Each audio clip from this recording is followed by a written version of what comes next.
Maxwell के समीकरण क्या है? देखो, किसी परावैद्युत और चुंबकीय पदार्थ की अनुपस्थिति में, यानी कि निर्वात के लिए मैक्सवेल ने जो समीकरण दी वो कौन कौन सी हैं वो अपन लिख लेते हैं। तो अपन लिख देते हैं किसी परावैद्युत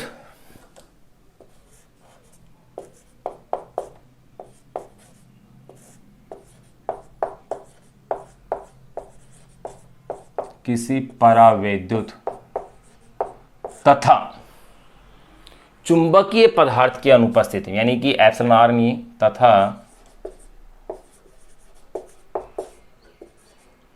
चुंबकीय पदार्थ की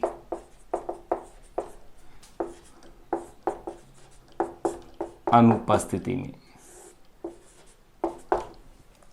किसी परावैद्युत तथा चुंबकीय पदार्थ की अनुपस्थिति में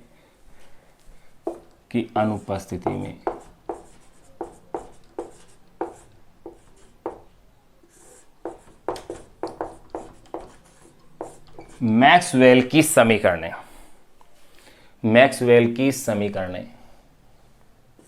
या समीकरण को, मैक्सवेल की समीकरण को समाकलन रूप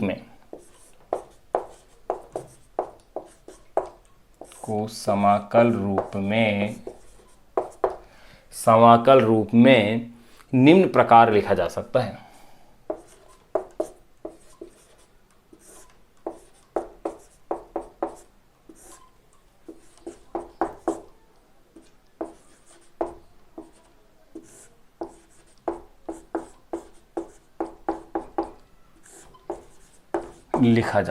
देखो, मैक्सवेल की जो समीकरण है, जो अपन ने गाउस की प्रमेय पढ़ी है, जो आपने चुंबकत्व में गाउस का नियम पढ़ा है, ये सभी वास्तव में मैक्सवेल की समीकरण के ही रूप हैं। तो ये चार कौन कौन सी समीकरणें हैं देखिएगा, एक एक को अपन जानते हैं। नंबर 1, सबसे पहली है समीकरण, वो है बंद समाकलन E vector dot D A vector. यहां ए वेक्टर सदिश क्षेत्रफल को व्यक्त कर रहा है, इजिकल टू, याद कीजिए, सिग्मा क्यू अपॉन में एप्सिलॉन नॉट। पहली समीकरण ये है मैक्सवेल की, जो कि गाउस की प्रमेय है, यानी इसे स्थिर विद्युतीय में अपन क्या कहते हैं, गाउस का नियम भी कहते हैं। देखो, इसके आगे लिख देते हैं, पहली समीकरण ये है, इसे स्थिर वैद्युतिकी यानी इलेक्ट्रोस्टैटिक्स, इसे स्थिर वैद्युतिकी में गाउस का नियम भी कहते हैं। ये लीजिए, ये मैक्सवेल की पहली समीकरण है, और इसे स्थिर वैद्युतिकी में क्या कहते हैं, गाउस का नियम कहते हैं। गाउस का नियम भी कहते हैं, गाउस का नियम कहते हैं। इसे स्थिर वैद्युतिकी में गाउस का नियम कहते हैं। ये अपने पास आ गई, जिसके अनुसार देखो ये समीकरण क्या कहती है, बस यही एक्सप्लेनेशन अपन करना है। जिसके अनुसार ये क्या कहता है, किसी बंद पृष्ठ से निर्गत कुल विद्युत फ्लक्स फाई ई का मान उस पृष्ठ द्वारा परिबद्ध कुल आवेश सिग्मा क्यू और निर्वात की विद्युतशीलता एप्सिलॉन नॉट के अनुपात के क्या होता है, तुल्य होता है। तो देखो, जिसके अनुसार, वही गाउस प्रमेय है, किसी बंद पृष्ठ से निर्गत विद्युत फ्लक्स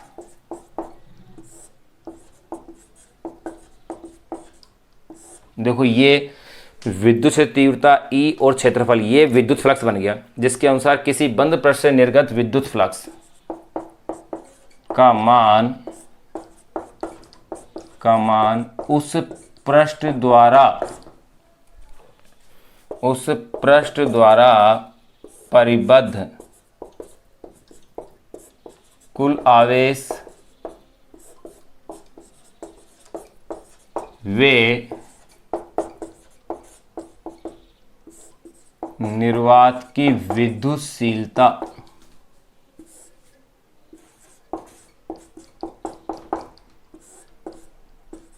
एप्सिलॉन नॉट के अनुपात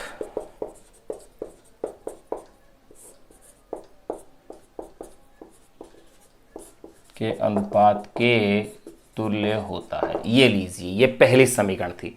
नंबर सेकंड, दूसरी जो समीकरण है वो है बंद समाकलन ई की जगह बी है, B vector dot D A vector is equal to 0। इसे कहते हैं स्थिर चुंबकत्व में गाउस का नियम।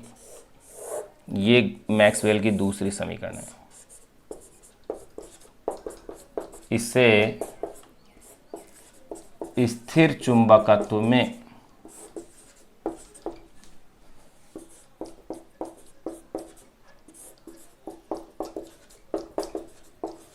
गाउस का नियम कहते हैं। ये लीजिए, इसे स्थिर चुंबकत्व में क्या कहते हैं अपन? गाउस का नियम कहते हैं। इसके अनुसार